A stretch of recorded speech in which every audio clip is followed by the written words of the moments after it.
Good Saturday afternoon to you. It's me, Jim Hirtle, and I'm the last storyteller. It's been a minute since I was here with you to talk about anything, much less stories. I was dealing with some doctor stuff, that well, when you get my age, you just gotta take care of. Thursday, I was at the doctor's office, and as I was waiting my turn, this young lady walks out of the doctor's office, crosses the waiting room, and out the front door. And well, she wasn't walking; she was actually dancing across the room. Now, she may have been wearing some earplugs or something to listen to music, but that's not the impression I got. See, I think whatever the doctor had just told her had put that dance in her step. And it was refreshing to see her just dance across the room like that. And it put a little thought in there where thoughts tend to grow into stories. And if I let them sit there long enough, maybe water them a little, they turn into a story. And sure enough, that one did. And that's the story I'm going to share with you today. It's called Empty Air. And I'm Jim Hirtle, your storyteller. I knocked on the door again. Mom had the music playing at full volume, and Billy Joel singing about the piano man.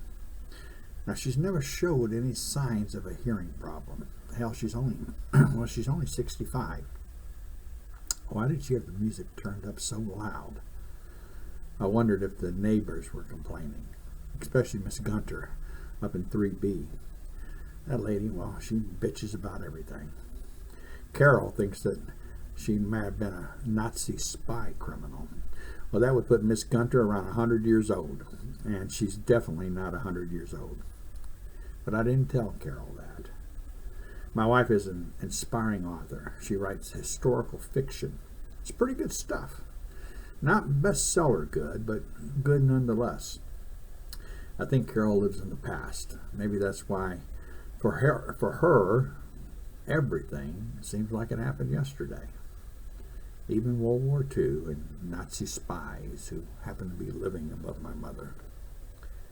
I knocked on the door again. I don't want to use the key.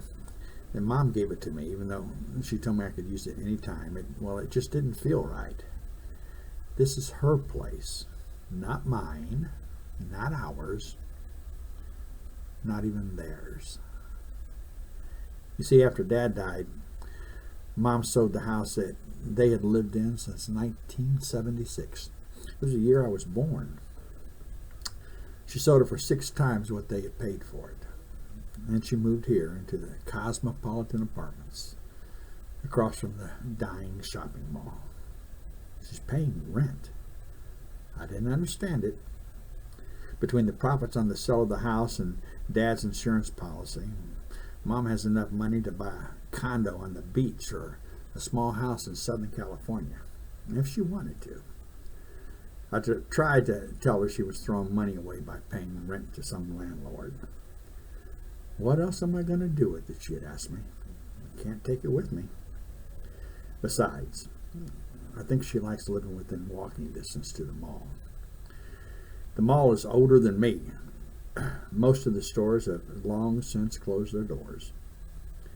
What was left is a giant shell of a building for mall walkers to get their morning steps in.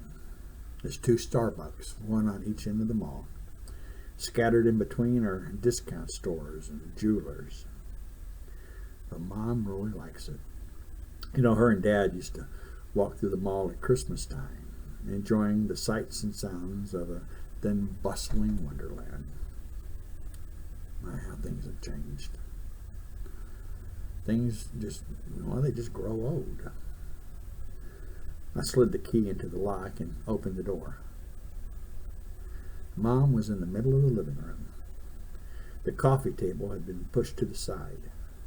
2 candles, those big fat candles that you see in grocery stores. One on each end of the table. One was red and the other was white.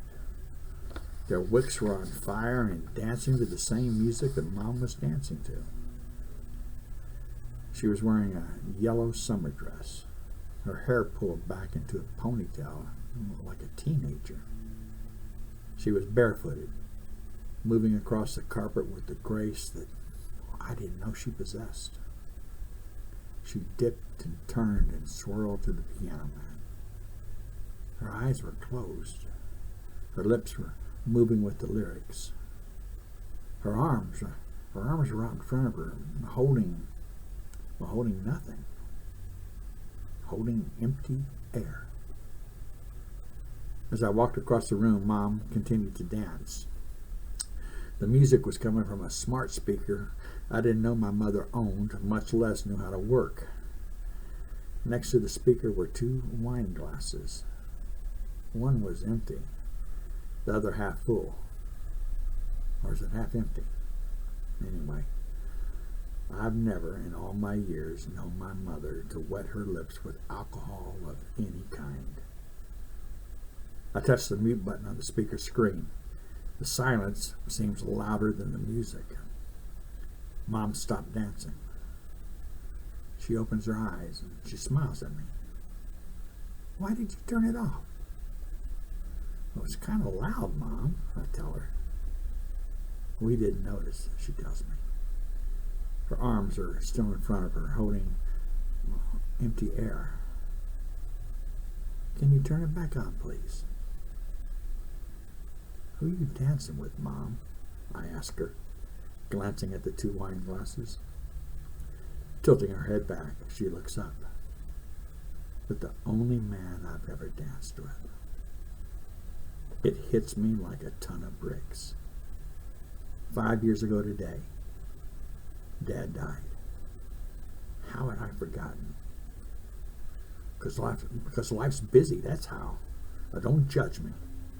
I could tell you the things that I've given up since Dad died just to take care of Mom. But that would be a lie. She doesn't need me to take care of her. Not yet, anyway. Maybe that day will come, but it's not here yet. I look at the wine glasses and then at her standing in the middle of the living room, waiting for the music to start. Holding on to... Shit, she's not holding on to anything. Maybe that day's come sooner than I expected. Why don't you sit down with me, Mom? I tell her. You look a little tired. Turn the music back on, she tells me. This is your father's favorite part. Mom, I said with hesitation. Is Dad here? She walks over to the smart speaker, tapping the play button. Billy Joe's voice fills the room. Yes, they're sharing a drink they call loneliness. She turns on her heels, holding him in her arms. But it's better than drinking alone. She bumps into me as they dance across the room. As she dances across the room. Her eyes are closed. I get a whiff of English leather as she passes by. It's Dad's cologne. He always wore it. English leather and a brown suit he bought from Macy's when it was still in the mall. He'd gotten hired by a small accounting firm. It was a second job. He worked the late shift at the bottling factory, making no money and coming home with fresh cuts on his hands every night. He had bought her that yellow dress with his first paycheck from the firm. And a bike for me and my kid brother. That brown suit was the only suit he had ever owned. We buried him in it. Mom slows, as does the song. She stands with her head resting on an unseen shoulder. Her arms wrapped around empty air.